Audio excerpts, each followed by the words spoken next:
സാറേ ഇത് കള്ളൻ വിക്രമനല്ലേ?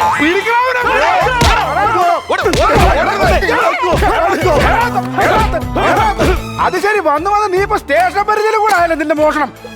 എന്നെ ഈ സാറ് ക്ഷണിച്ചിട്ട് വന്നതാ. പിന്നെ ഒരു കള്ളനെ ക്ഷണിക്കാൻ ഞങ്ങൾ ഞാൻ ക്ഷണിച്ചിട്ട് തന്നെ ഇയാള് വന്നത്. എന്റെ മേഡത്തിന് ഇവനെ കുറിച്ച് അറിയാൻ പാടില്ലാത്തോണ്ടാണെന്ന്.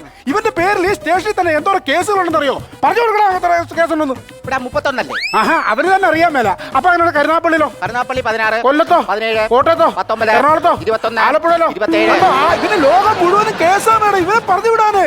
അങ്ങനെ അങ്ങ് പറഞ്ഞു വിടാനൊന്നും പറ്റത്തൊന്നുമില്ല. ഇയാളെയാണ് നിങ്ങളെ ട്രെയിൻ ചെയ്യാനായിട്ട് ഞാൻ ഇവിടെ വരുത്തിച്ചിരിക്കുന്നത്.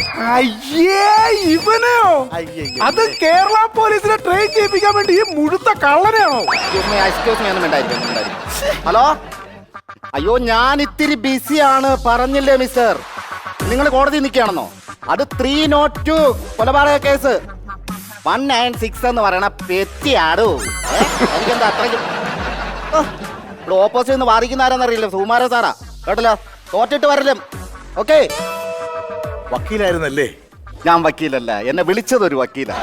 കാരണം ഈ 12 വയസ്സിട്ട് ഈ നിയമവും കാര്യങ്ങളൊക്കെ എനിക്ക് അറിയാവുന്നതുകൊണ്ട് മോഷണവും പോലീസ് സ്റ്റേഷൻ കോടതി ഇങ്ങനെ നിൽക്കുന്നതല്ലേ. മജിസ്ട്രേറ്റ് വരെ എന്നെ വിളിക്കാറുണ്ട്.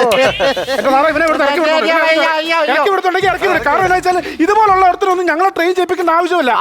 അല്ല പോലീസുകാർ വല്ല പിന്നെ കുഴപ്പമില്ല. കള്ളന്മാര് എടോ കൂടെ കിടക്കുന്നവനെ രാപ്പനയുടെ ചൂട് അറിയാൻ പറ്റുള്ളൂ. അപ്പൊ നിങ്ങൾ തമ്മിൽ വേറെ സെറ്റപ്പ് ഉണ്ട്. കൊണ്ടൊന്നും പറയിപ്പിക്കല്ലേ. എടോ നിങ്ങളൊക്കെ പറയുന്ന കേട്ടിട്ട് ഞാനൊരു പോലീസുകാരനെ നിങ്ങളെ ട്രെയിൻ ചെയ്യിക്കാൻ വിളിച്ചു എന്ന് വിചാരിച്ചോ? ഒരു പോലീസുകാരൻ മറ്റൊരു പോലീസുകാരന്റെ കുറ്റം എപ്പോഴെങ്കിലും പറഞ്ഞിട്ടുണ്ടോ? ഇല്ല. ഒരു കള്ളനാണെങ്കിലോ ഒരു പോലീസുകാരന്റെ സകല വൃത്തികേടും വിളിച്ചു കൂവും. അത് കേൾക്കുമ്പോ നിങ്ങൾക്ക് തോന്നും നിങ്ങൾ നന്നായിട്ട് പെരുമാറണമെന്ന്. അപ്പൊ നിങ്ങൾ പരാതിയായിട്ട് വരുന്നവരോട് നന്നായിട്ട് പെരുമാറും, നന്നായിട്ട് സംസാരിക്കും. അതുകൊണ്ട് തന്നെയാണ് ഞാനൊരു കള്ളനെ ഇവിടെ ട്രെയിൻ ആയിട്ട് വെച്ചത്. ആർക്ക് താല്പര്യം ഇല്ലാന്നുണ്ടെങ്കിൽ എനിക്ക് ഇവിടെ നിൽക്കണമെന്നില്ല. എനിക്ക് എന്റെ ശമ്പളം കിട്ടിയിട്ട്